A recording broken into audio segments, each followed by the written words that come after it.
한 번쯤 이런 감정을 느껴본 적 있지 않나요? 사랑하고 있는데 아프다. 곁에 있는데 외롭다. 행복한 순간인데 왠지 불안하다. 사랑은 분명히 찬란한 감정인데 그 안에는 늘 어딘가 날카롭고 무서운 그림자가 따라붙습니다. 그 그림자가 너무 깊어지면 우리는 사랑이 맞는 건지도 아니면 착각 속에서 허우적대고 있는 건지도 헷갈려지죠. 독일의 철학자 아서 쇼펜하우어는 사랑을 누구보다 냉정하고도 통찰력 있게 바라봤습니다. 그는 사랑을 말할 때 단 한 가지 단어로 요약합니다. 고통. 그는 말했습니다. 사랑은 고통의 시작이다. 그의 말은 감성을 파괴하는 냉소처럼 들릴지도 모릅니다. 하지만 이 철학자의 말에 귀 기울이다 보면 우리는 지금껏 놓쳐왔던 사랑의 민낯과 마주하게 됩니다. 쇼펜하우어에게 사랑은 우리의 의지나 감정보다 훨씬 더 원초적이고 강력한 본능의 소산이었습니다. 우리가 누군가에게 이유 없이 강하게 끌리는 이유, 눈빛 하나, 목소리 하나에 마음이 요동치는 그 감정은 이성이 아니라 생명이 우리를 조종하고 있기 때문입니다. 쇼펜하우어는 이를 의지라고 불렀습니다. 그는 인간이란 생명을 이어가기 위한 자연의 도구일 뿐이며 사랑은 그 자연의 종족을 지속시키기 위해 우리를 속이는 가장 교묘한 방법이라고 보았습니다. 우리는 사랑에 빠졌다고 믿지만 사실은 우리 안에 유전자가 저 사람과 아이를 낳아야 한다고 속삭이고 있는 셈이죠. 로맨스처럼 보이는 장면 뒤엔 생명의 전략이 교묘하게 작동하고 있는 것입니다. 그렇기 때문에 우리는 사랑이 필요하다고 믿고 사랑을 찾기 위해 끝없이 방황하며 때론 그 사람 없이는 살 수 없다는 환상에 빠집니다. 하지만 그 환상이 지나고 나면 우리는 왜 그토록 그 사람에게 집착했는지를 이해하지 못한 채 멍하니 서 있게 되죠. 이루지 못한 사랑은 고통스럽고 이룬 사랑은 금세 식어갑니다. 갖지 못해서 괴롭고 가지고 나면 지루해지죠. 쇼펜하우어는 말합니다.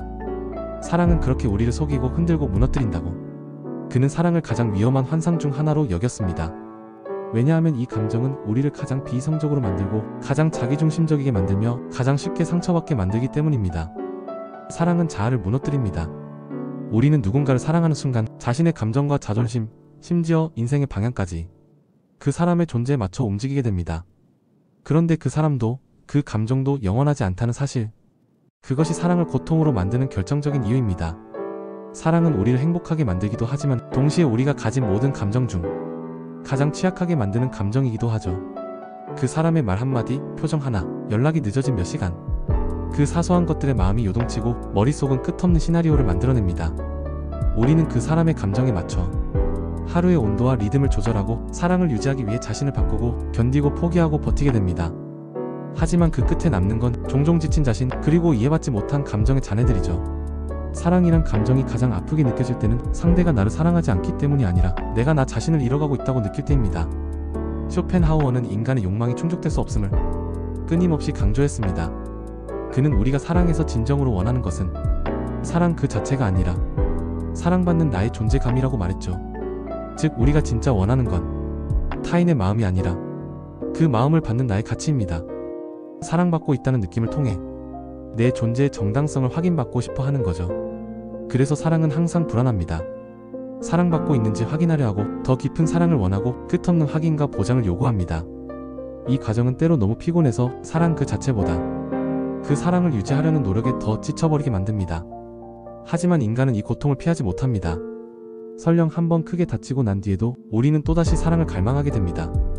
그건 생명이 우리 안에 새겨놓은 지워지지 않는 프로그램과도 같기 때문입니다.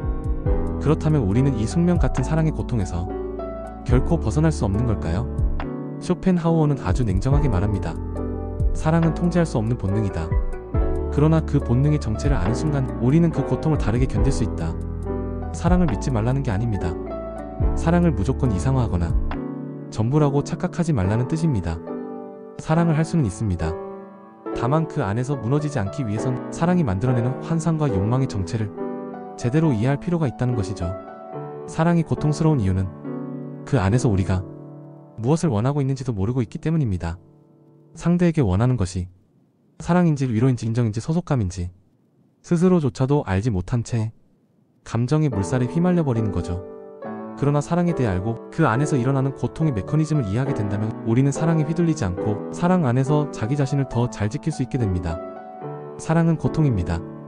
하지만 동시에 사랑은 인간이 경험할 수 있는 가장 순수한 감정이기도 합니다. 그 고통을 알고 사랑하는 사람은 이기심이 아닌 책임감으로 사랑하게 되고 소유가 아닌 이해로 사랑하게 됩니다. 집착이 아닌 자유로, 두려움이 아닌 존중으로 관계를 유지할 수 있게 됩니다. 쇼펜하우어는 이렇게 말했습니다. 사랑을 지나치게 믿지 마라. 그러나 사랑을 통해 배울 수 있는 진실은 결코 적지 않다. 사랑이 항상 우리를 구원하지는 않지만 그 사랑 속에서 우리는 스스로를 더 깊이 이해할 수 있게 됩니다. 상처받은 사랑이 전부가 아니고 지나간 사랑이 실패도 아닙니다. 그 모든 경험은 결국 더 나은 나를 향한 여정의 일부일 뿐입니다. 그러니 기억하세요. 사랑은 고통이지만 그 고통을 감내할 수 있을 만큼 우리는 또 누군가를 사랑할 수 있는 존재라는 것을, 그게 때로는 괴롭고 때로는 허무할지라도 그 안에서 우리는 삶의 가장 진실한 순간을 조용히 마주하게 됩니다. 사랑은 우리를 울게 만들지만 그 울음 속에는 단 하나의 진실이 있습니다. 나는 살아있다. 그리고 살아있는 우리는 오늘도 누군가를 사랑하고 사랑 속에서 성장합니다. 그러니까 사랑을 두려워하지 마세요. 고통을 이해하고 받아들이되 그 안에 있는 당신의 감정만은 진심으로 존중해주세요. 그렇게 사랑하는 법을 아는 사람은 비로소 고통을 넘어서 사랑의 깊이를 경험하게 됩니다.